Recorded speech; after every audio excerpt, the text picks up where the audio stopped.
Salut tout le monde, bienvenue au podcast de cette semaine. Avec mon bon ami Francis, comment ça va? Yes, ça va bien toi? Yes, fait que Francis, la dernière fois que t'es venu sur le podcast, ça fait quand même un bout. Tu venais de lâcher la police, t'es lancé à ton compte full-time. Bon, ça fait des bons mois, là, on est pas mal, peut-être 2 ans plus tard.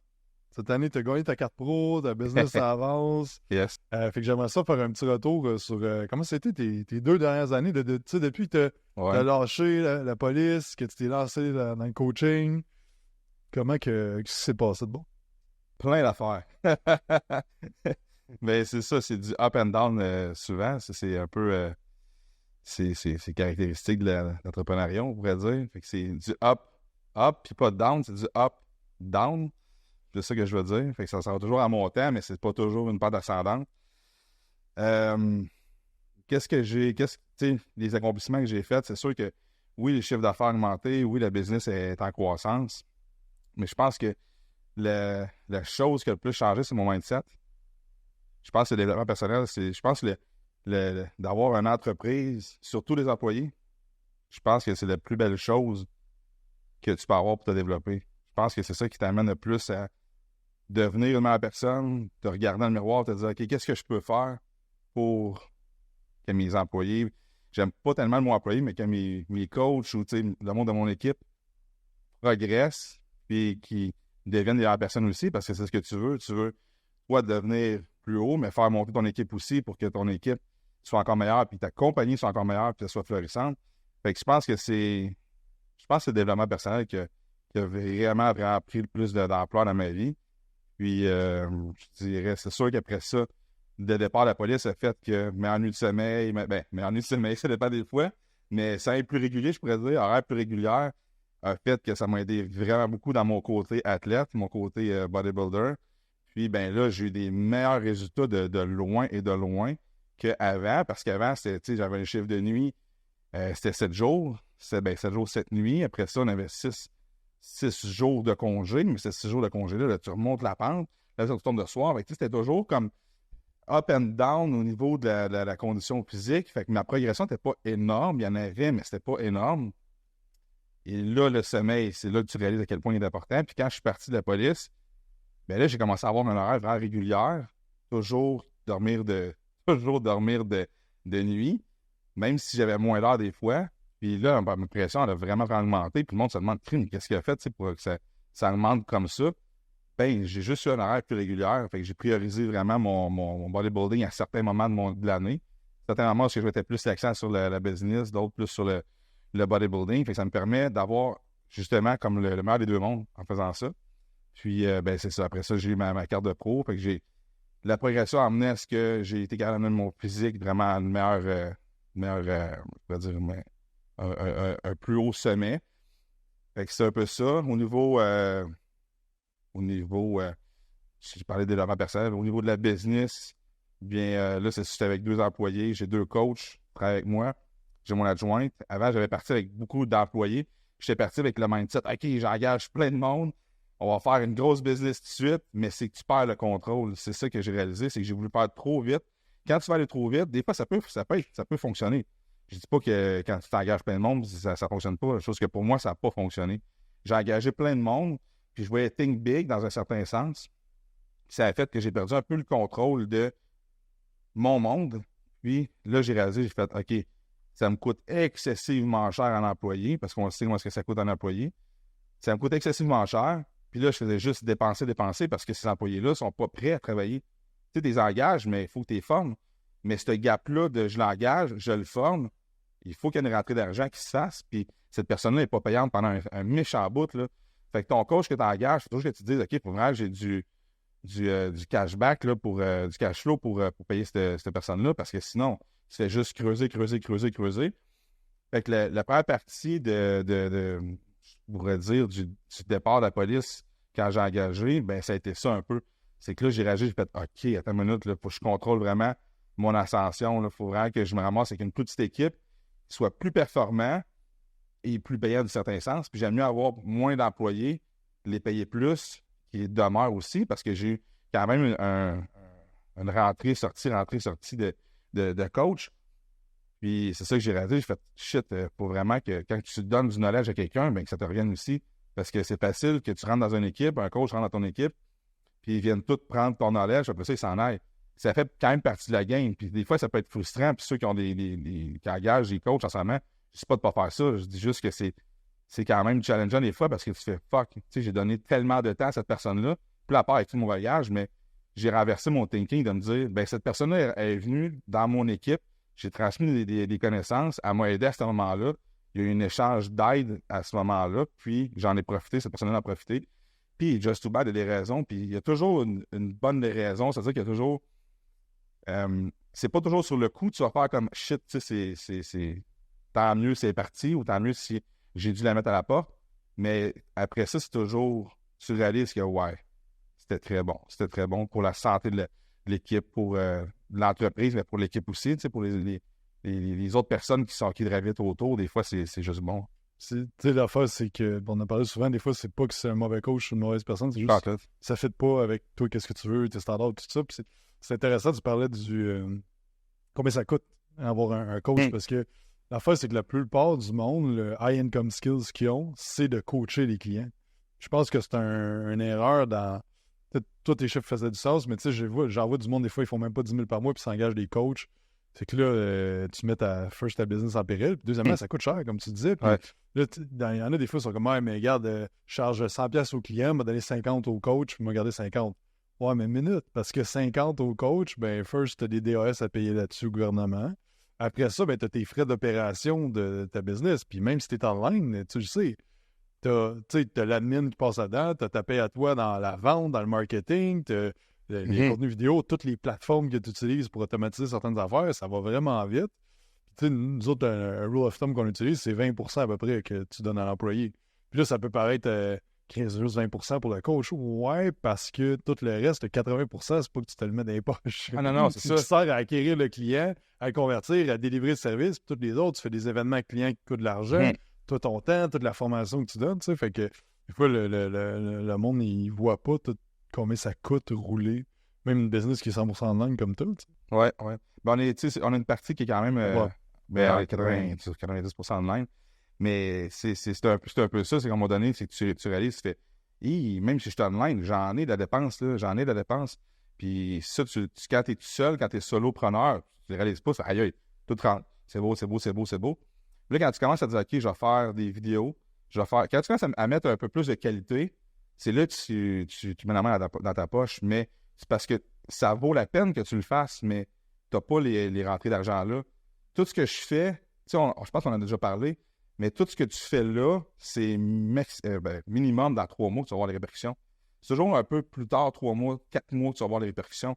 J'ai changé marketing, de mon marketing ici.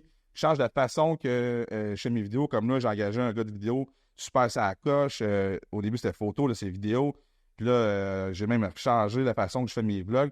Mais tout ça, ça a un impact, puis je le vois 3 mois à peu près, tout le temps après. Fait que sur le coup, tu es comme, hey, ça me coûte cher, mais ça commence à payer 3 mois plus tard. Donc, il faut que tu te dises, OK, faut que j'aie du cash flow pour être capable de gérer ça parce que ça ne me rapportera pas sur le coup.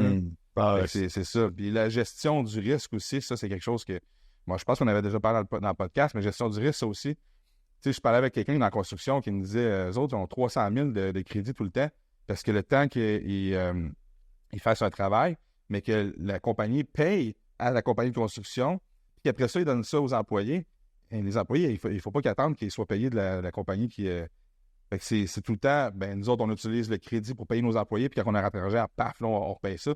Là, quand j'ai parlé avec cette personne-là, c'est une de mes clientes, puis là, j'ai fait, c'est fou quand vous autres, c'est débile. Fait que là, je me suis dit, OK, moi, ma petite gestion de risque, là, elle n'est pas si pire que ça. C'est pas que faut que tu te mettes dans le négatif tout le temps, c'est juste qu'il y a des moments où il faut que tu saches, OK, je suis en croissance, puis comme tu m'as toujours dit, il faut juste que tu saches, est où ton argent? Es-tu dans les opérations? Es-tu là-dedans? Est où? Ça va où? Parce que si ça fait juste sortir, mais que tu sais pas est où, là, c'est là que tu peux avoir des maux de tête en te réveillant un matin et tu peux faire comme, ouais, là, ça marche plus, là. Parce que, tu sais, il faut toujours, tu te dises aussi, moi, c'est toujours comme ça que je parle, je me dis, j'ai des employés qu'il faut que je paye, là. Si tu peux pas leur dire d'un matin, hey, écoutez, c'est ça. Ça sera pas long, là. D'ici un mois, on va être correct, là. Ouais, cette semaine, on skip, là. Cette semaine, là, pour vrai, là. Correct, tout le monde va être correct, tu sais. Fait que faut toujours te dire, hey, il y a du monde qui ont lâché leur job, qui sont avec moi, qui me font confiance, puis qui s'attendent à ce qu'il y ait une rentrée de clients pour que les autres puissent travailler. Puis après ça, fait que c'est cette pression-là, à un moment donné, que tu réussis à gérer. Puis, je m'en allais où là-dedans? Mais c'est ça, tu sais, c'est un petit peu... C'est ça, une affaire qui s'est beaucoup améliorée, c'est ta gestion de risque, ta gestion de pression aussi, Ouais. de tout ça. Puis je pense aussi, on a eu des talks souvent sur justement la gestion du cash flow, puis ça dépend dans des phases. Tu sais, il y a des phases d'acquisition que ça va mieux, puis il y a des phases que, tu sais, des dépenses de logiciels, mettons, tu dis, hey, ben, je travaille avec des feuilles Excel, m'a tout mettre sur un logiciel, soit FitLog, soit Everfit, whatever, ben, tabarnouche, je mets du temps là-dedans, c'est pas rentable, pas en tout. Sauf que ça fait que tes clients vont avoir un meilleur service, mais ça, comme tu disais, c'est 3, 4 mois, 6 mois, même 1 an, des fois, quand que tu mets de l'argent dans un système où tu dis, hey, il m'a faire des vidéos pour mes clients, ou des trucs dans le même, c'est pas payant sur le coup, pas en tout, tu sais, fait que... Puis tu le vois juste parce que le monde renouvelle plus, mais tu sais, c'est pas tangible. Tu sais, le client ne te dira pas, hey, j'ai renouvelé parce que tu as fait des vidéos puis j'ai vraiment aimé ça. Mais il y a beaucoup de choses, tu sais, des améliorations. Comme là, moi, j'ai décidé de faire des lives à toutes les semaines avec mes clients parce que je donnais ça du monde qui est sur Instagram. Je me disais, je faisais un live par semaine. Je trouvais ça bien cool. Mais j'ai dit, mes clients, eux autres. Fait que là, j'ai commencé à donner plus à mes clients. C'est cool. Pas payer plus. Je leur charge pas plus cher à mes clients. C'est du temps que je prends de plus. Fait que des fois, c'est juste, est-ce que sur le coup, tu vas le voir? Non. Mais c'est dans plusieurs mois parce que la personne, finalement, fait, hey, c'est donc bien hot, tu sais, que finalement, on ait plus de reach avec Francis, mettons, ou avec Jacob, parce qu'il a décider de faire ça, puis ça ne nous coûte pas plus cher. Mais il te le dira pas, ton client, puis ça, tu les réalises en faire des essais-erreurs. Ben, des affaires que j'ai faites, que je suis, oh mon Dieu, je refais plus ça. Tu sais, c'était beaucoup trop de temps. Moi, je me disais, hey, c'est bon pour les clients. Mais finalement, le client, c'est pas ça qu'il veut. C'est ça qu'il veut. Mais toi, tu penses à ce que toi, tu voudrais avoir, mais finalement, tu penses à ton client, pas à toi. Là. Ouais. Puis tu sais, je pense que aussi présentement dans l'industrie, tu sais, hier on a eu une journée avec Clarence puis GM, tu sais, on parlait de tu sais, qu'est-ce que tout le monde fait? Des plans personnalisés. Tout le monde fait des plans personnalisés. Tu sais, ça peut pas juste être ça ton service à cette heure. Plan personnalisé, évaluation initiale, remise de plan, puis check-in. Tu sais, tout le monde fait ça. Avant, là, 5-10 ans, tu étais à Chris Marat quand tu faisais des check-ins, puis des grosses évaluations initiales, puis tout ça. Fait qu'il faut voir qu'à un moment donné, il faut que ça soit plus ton service. Parce que sinon, le monde va juste aller comparer les prix, puis là, tu vas avoir de la misère à croître. Puis un autre point que ça m'a fait passer, ce que tu as dit, c'est que je pense que si on met nos objectifs, de dire nos objectifs court terme, c'est 1 an, nos objectifs moyen terme, c'est 3 ans, puis long terme, c'est 5 à 10 ans, ça change la perspective des moves qu'on fait, tu sais, parce que des fois, comme tu as besoin de mettre du temps pendant 3 mois sur justement plus des clients, puis tout ça, puis ça ne rentre pas nécessairement de nouveaux clients, puis c'est une saison que tu as passée, c'est correct, le dire. Comme quand tu engages un nouveau employé, tu sais, faut que tu le formes, si tu mets moins de temps dans d'autres affaires pour s'assurer que la personne soit prête à avoir des clients, puis c'est pas 3 mois. Le temps que tu prends, tu as moins de temps pour faire des appels de vente, fait que tu closes moins de monde peut-être, puis c'est toute une roue qui tourne.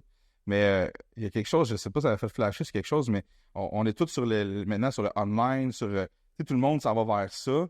Puis il y a une chose que je réalise aussi, c'est qu'il n'y en a plus de coach dans le gym. Si tu veux te démarquer du monde aujourd'hui, il faut juste être dans le gym. Non, mais c'est vrai. Nous autres, on a gardé ce côté-là pour nos clients parce qu'on s'est dit, crime, il n'y en a plus. J'ai combien d'appels que le monde dit, hey, ça existe ça encore du training dans le gym? Tu fais, ben ouais, chez nous, tu peux faire ça. Mais des fois, on se casse la tête à faire quelque chose de nouveau. Mais regarde où est-ce que le monde s'en va. Puis tu as plein de monde qui dit, ouais, mais moi, j'aimerais ça, juste avoir des trainings dans le gym. Je ne suis pas en train de prôner le fait que faut que tu t'entraînes du monde 5 fois par jour dans le gym, mais nous autres, on donne l'accès au gym, puis je recommande peut-être 1 fois par mois, mettons, pour aller chercher l'intensité, pour revenir tout le temps comme au point de OK, il faut que je me surpasse à ce point-là, parce que quand tu reviens dans ton gym normal, souvent, tu redescends un peu l'intensité, tu reviens paf. Fait que, nous autres, notre monde de performance, c'est un peu ça qu'on offre, puis on le voit plus, ça. Puis, une autre des choses que tantôt tu vas penser, c'est que c'est bien beau mettre de l'argent sur ton marketing, sur toute la promotion, comme on voit beaucoup, mais en premier lieu, il faut que tu sois un Christy de bon coach.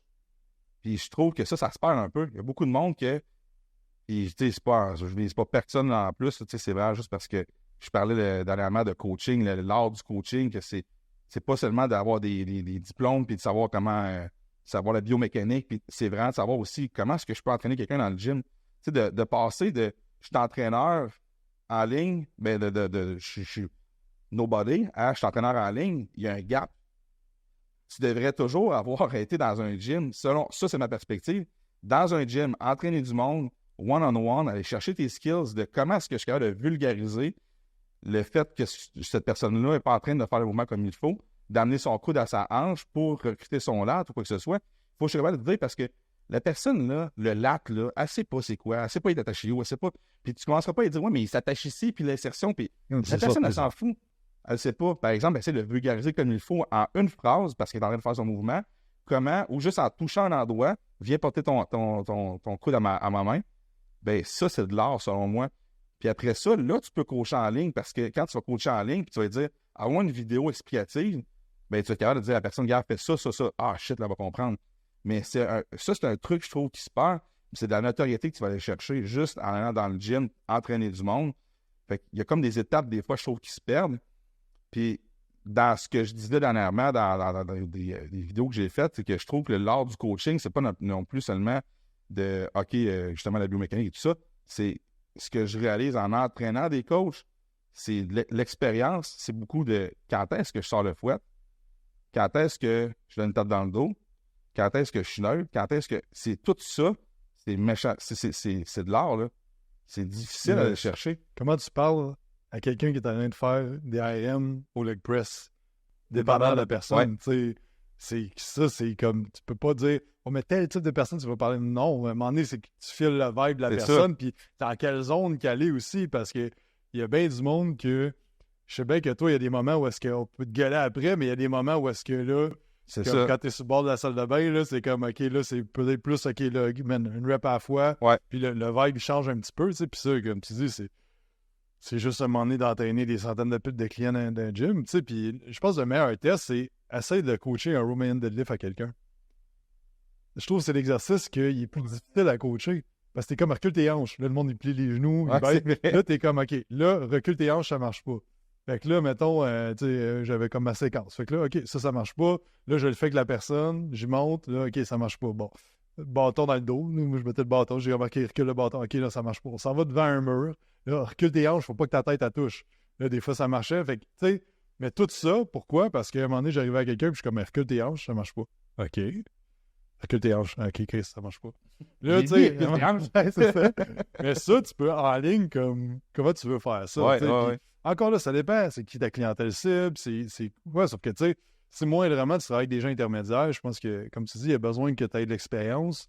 Qui est à faire du one-on-one, mettons du groupe de peut-être 3-4 personnes. Mettons, une fois par mois, tu fais venir des clients, 3-4 personnes en même temps, tu les entraînes, tu fais tout ton samedi, tu fais des clients de même. Une fois par mois, au moins, c'est plus scalable.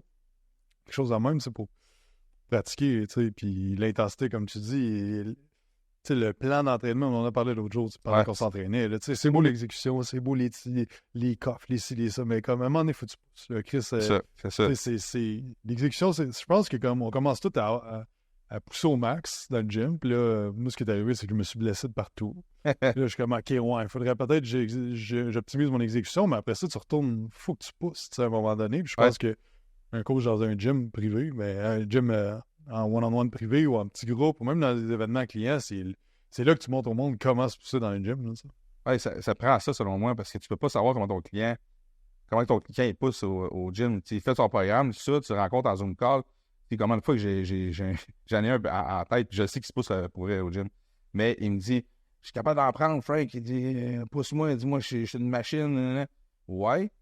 J'ai hâte de voir ça, mais qu'on se voit. Je le sais parce que je l'ai vu, puis c'est vrai qu'il se pousse, là. Mais il y en a qui vont te dire ça, puis là, t'es fait venir au gym, t'es entraînes, puis là, mon Dieu, après 3 sets, là, ils sont verts, là, puis t'es comme, hey, je t'ai même pas poussé encore, là, attends une minute, là. Mais, tu sais, puis c'est de gager aussi ce genre de personnes-là, comment est-ce que tu peux l'amener à augmenter, parce que tu peux pas partir de 0 à 100, là, tu sais, faut que tu l'amènes tranquillement. On n'est pas partis ensemble à s'entraîner, paf, puis on était à 100, on a progressé quand même, puis jusqu'à je pense que des fois, c'est bon du monde avec des gros égos de les casser. Puis là, je me souviens, quand j'en avais de même, là, c'était le workout le plus basic au monde. 3x10 leg extension, 3x10 leg press. Super basic, mais comme mon but, c'était comme dans 15 minutes, je veux qu'il vomit. Juste pour comme, OK, je veux que tu vois le gap entre l'intensité que tu te donnes. On va pas s'entraîner tout le temps de même, mais comme, je pense que ça dépend. Encore là, c'est quel type de personne tu vas faire ça. Il y en a que tu fais ça, tu vas y perdre.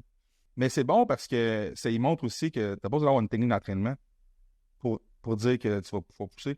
Parce que j'en ai qui sont comme ça, qui sont comme ça, c'est Là, tu sais, 3 fois 10, là, ouais, tu sais, peux-tu faire quelque chose de plus, tu sais, hardcore ou. On va le faire hardcore, ton 3 fois 10. Viens avec moi, tu vas dire. Tu sais, mais c'est ça. Puis des straight sets, ça devrait être la majorité de ton temps, tu sais, dans ton année. Là, on parle plus gym en ce moment, là, mais tu sais, c'est parce que dans ta question du départ de qu'est-ce que j'ai appris beaucoup, là, c'est vraiment le coaching, c'est un art. Plus que tu enseignes à du monde comment coacher, plus que tu réalises comme shit, OK, mais ça s'en prend pas nécessairement de même online. Faut que tu le vives, faut que tu aies de l'expérience de vie aussi. J'entraîne, puis j'adore entraîner en ce moment des entrepreneurs. Pourquoi? Parce qu'ils ont plein de struggles de vie. Puis là, il faut que je leur trouve des solutions pour comment ils doivent continuer à s'entraîner malgré les problèmes qu'ils ont dans leur business, dans leur vie. Fait que là, c'est le mindset qui embarque. Mais là, c'est là que j'ai réalisé vraiment à quel point que le coaching, c'est de l'art, puis c'est de savoir. Dans le fond, là, je résumerais ça en disant que le coaching, être un bon coach, c'est d'être capable d'amener le monde à progresser continuellement malgré les obstacles qu'ils ont devant eux autres. C'est carrément ça. Parce que si tu étais le meilleur coach avec la meilleure programmation, mais tu n'es pas capable que ton client continue à progresser puis à le motiver à l'autre gym, ça sert à quoi? Même si tu as moins de connaissances au niveau de la programmation puis de la nutrition, mais que ton client, il adhère à 100%, c'est l'adhérence qui fait que, tu sais, c'est la base, là. C'est l'adhérence qui fait que tu vas avoir des résultats. Fait que moi, c'est ça que j'enseigne à mes coachs. Je leur dis, il faut que nos clients soient fucking motivés. Même si on n'est pas supposé être la base de la motivation, il faut, quand tu fais sur un Zoom call avec, le gars, il soit crinqué à côté, là. Mm-hmm. Fait que ça, selon moi, c'est un des gros apprentissages que j'ai fait parce que j'ai coaché du monde, j'en ai coaché beaucoup. Mais des coachs. Je pense qu'il y a beaucoup de monde présentement que tu leur demandes à quel type de client tu veux travailler, puis ils disent tout, moi je veux travailler avec des gens motivés. Non, man, ça sera pas ça. 80% de ton monde va être motivé le premier mois, puis c'est ta job à toi. Fait que si tes comme mes clients ne sont pas motivés, ben Chris, c'est ça la job de coach. Puis comment tu motives ton monde? Ouais, toi, ça part de toi. Tu sais, je pense pas, Big, que tu es motivé là, non-stop. Là. Alors, ouais. Impossible. Je suis pas motivé non-stop à aller au gym. Là. En fin de prep, là, trust me, là, je resterai chez nous en tabarnak. Là. Mais la façon que moi, tu sais, le preach by example, la façon que moi je suis, ça motive mes clients. Comment de clients que j'ai qui font comme hey, ça motive vraiment, tu sais, qu'est-ce que tu fais? Tu continues encore à faire. Je faisais un concours, le 90, je faisais des lives avec les semaines. Puis le monde était comme, je sais pas ce que tu fais, avoir autant d'énergie pendant les lives, tu es à 2 semaines de ta compétition, mais ça les motivait. Ils me disaient, hey, ça nous motive de te voir t'entraîner malgré que tu fais tout ça. Je sais pas comment tu fais ça. Mais ça, c'est de la motivation. Fait que la meilleure motivation que tu peux avoir, c'est toi en étant une personne qui va se dédier à ce que tu dois faire pour avoir des résultats dans le gym. Fait que si tu es un gars qui se laisse aller et qui va pas au gym nécessairement, mais qui donne des conseils, ben tu vas avoir la clientèle qui va avec aussi. Mais si tu es fucking motivé, tu fais des speeches de motivation, mais que tu mets des actions aussi, tu vas avoir du monde qui va aller dans cette direction-là. Je ne dis pas que c'est 100% de ton monde, mais tu vas avoir bien plus de monde qui va se rallier à toi. Si tu es une personne négative dans la vie, ça me faire. Personne négative, qui de positif va aller se rattacher à toi? Personne. Si tu vas aller chercher, tu sais, si quelqu'un veut t'approcher puis veut devenir un de tes chums, puis qu'il est tout le temps négatif, puis qu'il est broke as fuck, puis tu sais, c'est la faute de la société, je veux dire, t'as même pas le goût d'y parler à lui. Mais s'il est super motivé, qu'il va apprendre, puis que tu vas commencer à développer des affinités parce que vous avez les mêmes valeurs. Fait que c'est un peu dans la même ordre d'idée aussi. Si toi, ce que tu dégages, c'est tel type de valeur, tu vas avoir tes clients qui viennent de même. Puis comment tu les motives? Bien, c'est en étant toi-même motivé, puis en les amenant à réfléchir, à dire, hey, moi, là, ça me le tente pas tout le temps à aller au gym, là, mais j'y vais. Fait que, tu vois, bref, ça me fait penser ce matin, ça a rapport avec ça. Ce matin, j'ai commencé à faire de la méditation. C'est dans le genre de méditation d'abondance de Bob Proctor. En méditation? Ouais. OK, j'ai compris administration. Je dis, ouais. Non. Non, ça, si je veux planter ma compagnie, moi, commencer à faire ça. Puis, fait que c'est ça. Fait que là, je commence ma journée de même. Là, ça va bien. Je suis comment à m'aller chez le barber. Il y a un barbershop à côté de chez nous, sans rendez-vous. Je suis comment à un moment donné là, ce matin. Là, je m'en vais, c'est à 5 minutes, mais j'écoute un nouveau podcast de Bedros qui vient de sortir. Fait que je suis d'un bon mood. Puis là, c'est sans rendez-vous. Fait que là, il y a déjà quelqu'un. Fait que je m'assieds. Là, maintenant, mais comme à 5 minutes, j'ai fini. Puis là, j'étais full d'un bon mood. Puis là, ils se mettent à parler. Là, le gars, il est comme, il faudrait vraiment que j'arrête de fumer, mais c'est tellement dur. Puis là, la madame, moi aussi, là. Puis là, j'étais comme, ça clashait tellement leur énergie de ce qu'ils parlaient par rapport à ça. Puis, en tout cas, le matin, ça m'a flashé que c'est sûr que peu importe l'énergie dans laquelle tu es, tu vas attirer ça. Puis que justement que ça va faire en sorte qu'il va y avoir un gap. Fait que, comme tu disais, c'est que comment t'es avec tes clients, tout ça, c'est tout le temps négatif, tu te plains que c'est comment la vie est donc bien tough, c'est tough être en shape, tout ça. Mais que soit tu vas tout le temps avoir du monde qui va avoir ce mindset-là aussi, qui vont venir t'avoir, tu sais. Fait que ça me faisait penser aussi ce que tu disais, c'est, tu sais, oui, en tant que coach, tu as le motivateur, tu as l'éducateur, mais tu as aussi la personne qui pose des questions pour faire réaliser à la personne des choses, tu sais. Fait que c'est comme plusieurs skill sets que tu as besoin d'avoir, comme savoir quand est-ce que tu as besoin d'écouter le client. Parce que des fois, le monde a besoin de parler puis de dire comment ça n'a pas bien été pour telle raison. Puis quand est-ce que tu dis, là, fuck tes excuses, comme on avance. Ouais. Mais c'est quand la balance entre ça, tu sais, ça, encore là, c'est le quoi qui s'apprend pas que juste un moment donné de travailler des humains, un moment donné, ça se développe, tu sais. Fait que je pense que c'est un bon point.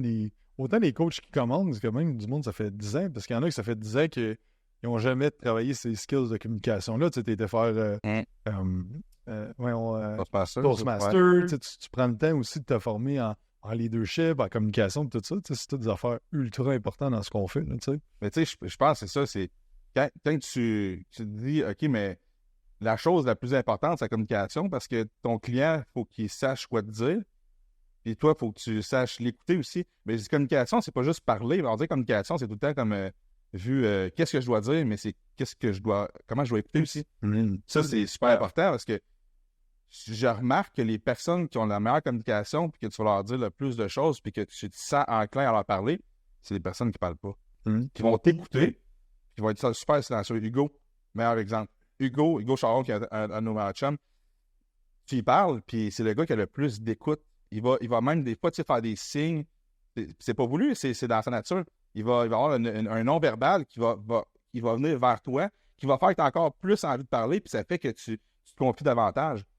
Mais ça aussi, c'est les qualités d'un coach qui va faire que ton client, il va vouloir se confier et dire des affaires que des fois, c'est super important. Surtout, on parlait d'intermédiaire, mais surtout dans le super avancé.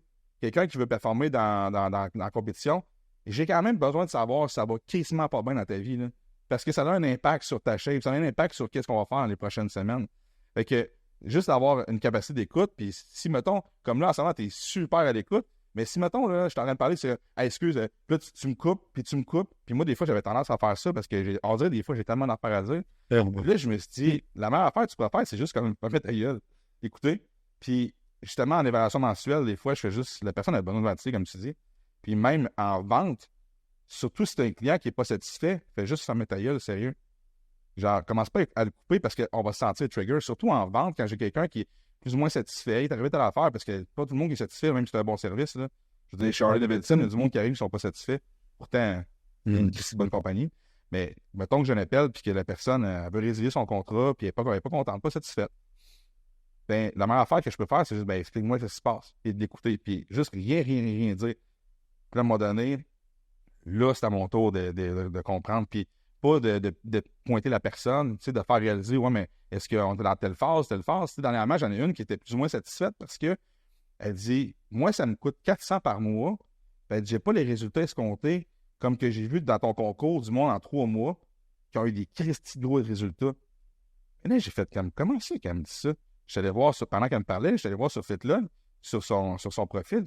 La fille est en relâche métabolique. Tu n'auras pas les résultats escomptés comme que la personne.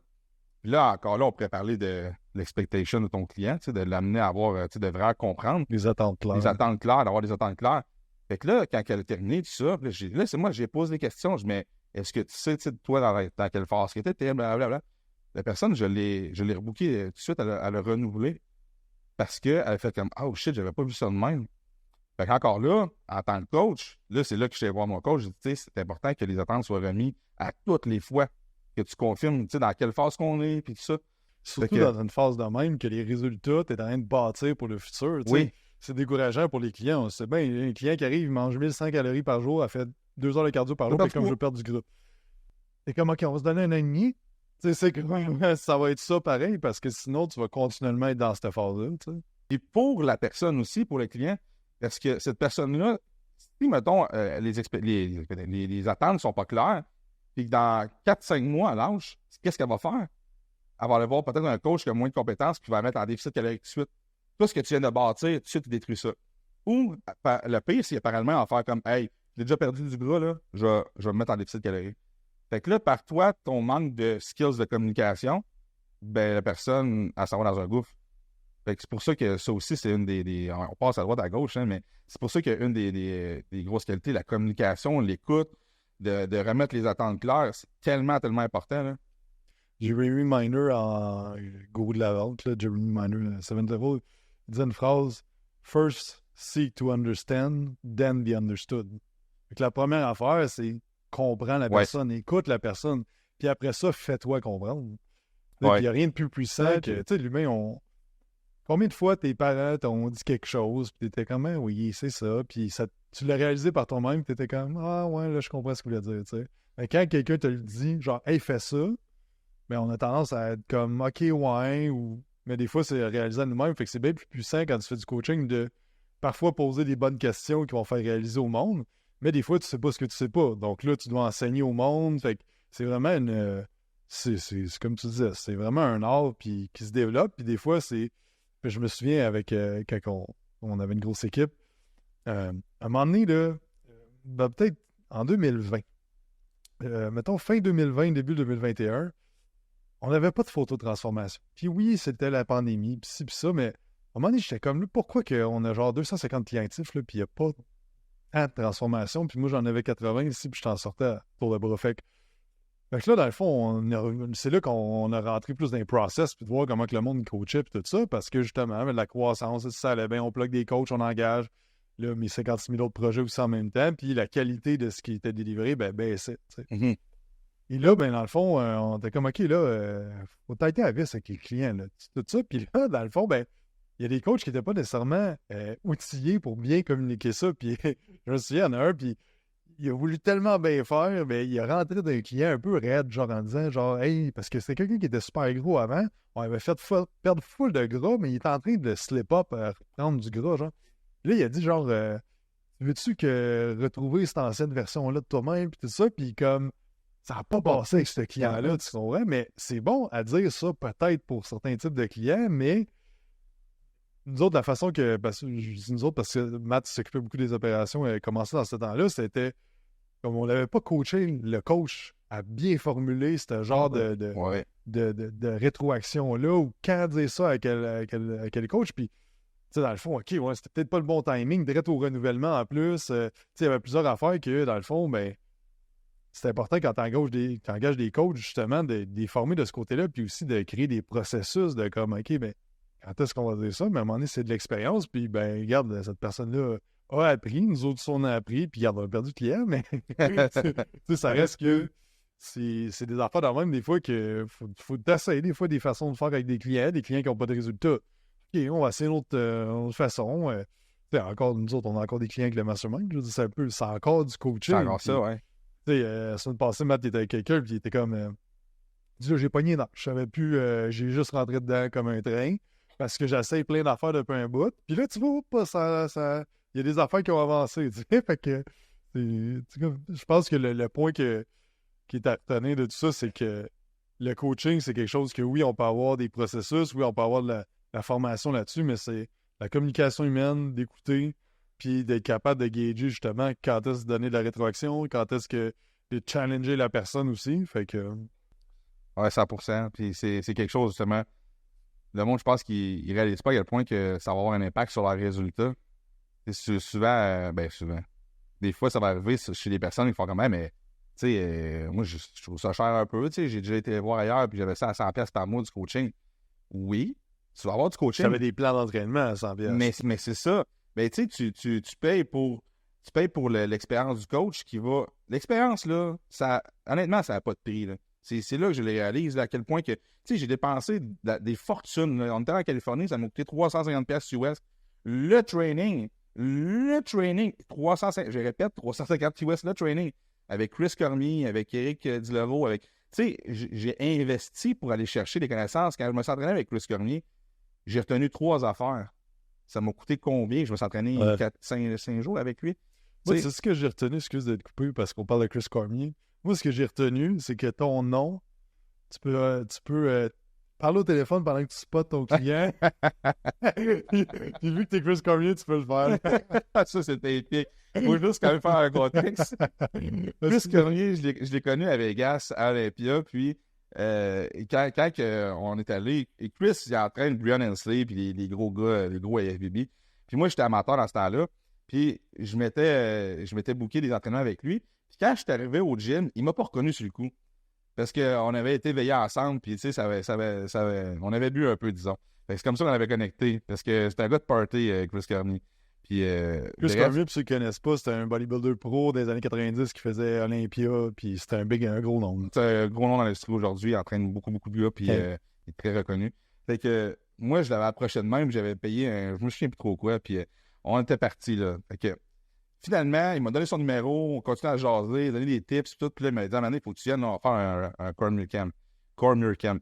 Fait que bref, quand il me voit, il réalise pas nécessairement que je suis qui, tout. Puis à un moment donné, ça a décliqué. Puis il a fait Ah, you're the guy from Canada. Puis là, hey, là, ça a commencé, là, le chamé, puis il m'entraînait, tout ça. Mais on dirait qu'il s'est codissé de Jake. C'est comme si Jake était plus là. Fait que là, je me sentais mal. Fait que là, il s'entraînait, puis à un moment donné, il a reçu un appel, puis c'est son gros téléphone, puis il continuait à spotter Jake. Puis là, moi, j'étais à côté, je regardais Jake, puis j'étais crampé, j'étais comme aïe aïe, c'est ça du coaching? Mais ouais, c'est ça. On avait ri, j'ai pas pris personnel. Je trouvais ça juste fucking drôle. C'était genre, je faisais une straight out de la machine pour down. ouais. Puis là, genre, j'étais comme. C'est donc bien drôle comme situation que je me fais spotter par Chris Cormier à une main pendant qu'il parle au téléphone, pendant que je fais. Puis je suis vraiment à l'échec, puis il est comme fuck more. Puis fuck more. C'était très drôle. C'était un beau souvenir. Très bon souvenir. On salue Chris Cormier. Okay. Fait que je voulais qu'on parle d'identité. On fera un autre podcast là-dessus là, pour parler là-dessus. Je pense que si on fait un recap de ce qu'on a parlé, c'est que oui, c'est beau, la théorie, les diplômes, la formation, c'est super, super important. Mais si tu vas avoir du succès dans ton entreprise de coaching, c'est du coaching. Right? C'est pas des plans d'entraînement, de la programmation, tout ça. Il y a beaucoup d'emphase à coacher les coachs. Puis tu sais, c'est un peu ça qu'on parle souvent dans le mastermind, que tes plans personnalisés, tes affaires, là, c'est good. Là. Mais il y a beaucoup d'affaires qu'on peut créer des systèmes pour avoir des templates de base, pour que ça ne prenne pas beaucoup de ton temps pour faire ça, mais que ton temps soit passé avec le client, à le coacher, à changer ses habitudes de vie, à se pousser plus, à changer ses paradigmes de pensée par rapport à l'entraînement. Puis justement, on voulait parler d'identité, ce sera pour une autre fois, mais changer aussi son identité par rapport à t'es un gros, t'es une grosse de toute ta vie, t'as été identifié comme ça, tu veux changer, ben ça reste que, tu sais, si t'es le gros funny, ben là, tu vas devenir maigre.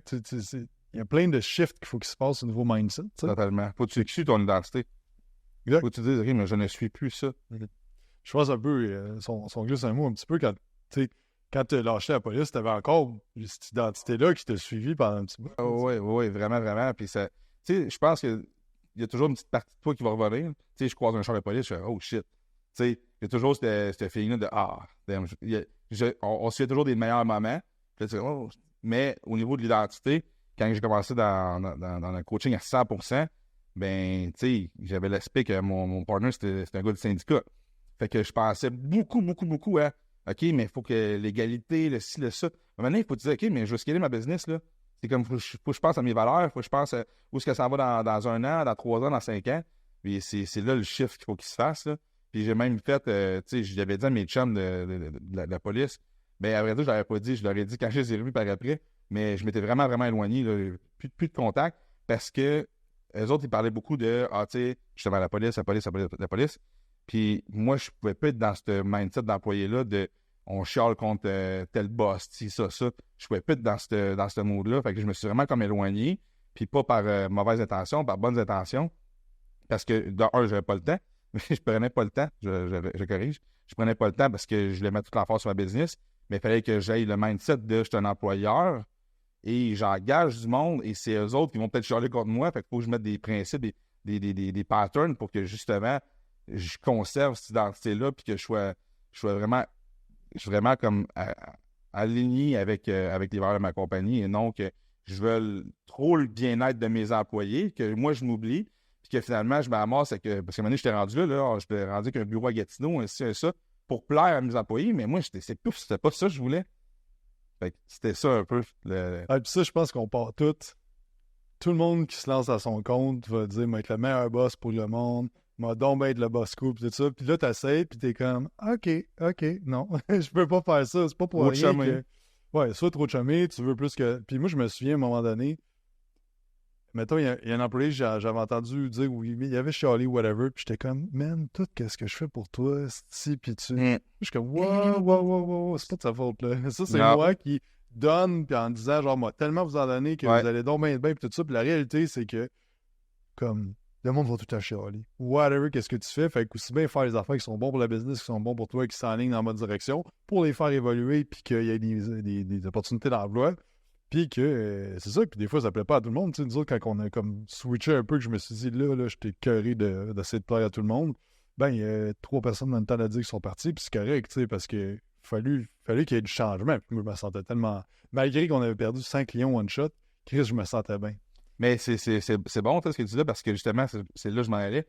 Si tu changes, puis tu dis, hey, ben, je vais aller vers les valeurs de la compagnie, puis vers ce que moi je veux, puis qu'il y a du monde qui s'en vont, ben, c'est parce qu'il y avait à s'en aller.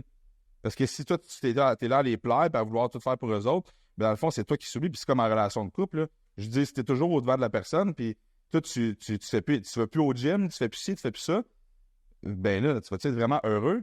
Tu commences par toi à être heureux, faire tes affaires, la personne te joint, puis après ça, oui, il y a un cercle à nous deux, puis on a nos cercles par chacun.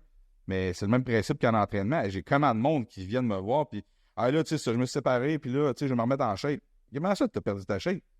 Ouais, ben là, c'est pas facile, tu sais, la femme, tu sais, elle aime pas ça, tu sais, le vendredi, jeudi, puis là, t'es comme, attends une minute, là, je comprends pas, là, parce que, tu sais, avant, tu t'entraînais, t'étais en shape, tu t'es rencontré, là, t'es plus en shape, là, vu que t'es plus avec, là, tu te remets en shape, puis là, ce que je me fais dire, c'est, faut que je prenne soin de moi. Mais si tu prends pas soin de toi, tu veux prendre soin de qui?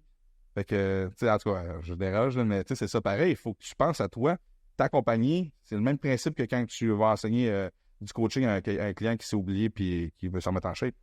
Ouais, 100%. Frank, Yes. on achève. Parce que On achève, je là. sais que ça, on passe à un autre sujet, on est parti pour une autre demi-heure. On jase de quoi, là? Parle-moi un peu de, c'est quoi les projets dans la prochaine année? Là, on est au mois de début à août. T'as gagné ta carte à quoi, février? Octobre passé. Octobre passé, hein? Ouais. Octobre passé, là, t'as fait un show pro. T'as fait deux shows pro, là. Ouais. Qu'est-ce qui s'en vient dans la prochaine année? Côté business, mais aussi côté athlète? Côté business, ben j'ai un projet que je peux pas parler parce que c'est vraiment... c'est plus embryonnaire, mais c'est sur le point d'éclore, ça se dit. Ouais. Fait que, vu que j'ai des partenaires là-dedans, je peux pas en parler, mais j'ai un gros projet qui s'en vient, que j'ai vraiment hâte. Après ça, niveau de la business, ben honnêtement, on est dans une belle direction. On a une nouvelle offre de service que j'adore, qui est encore missée sur...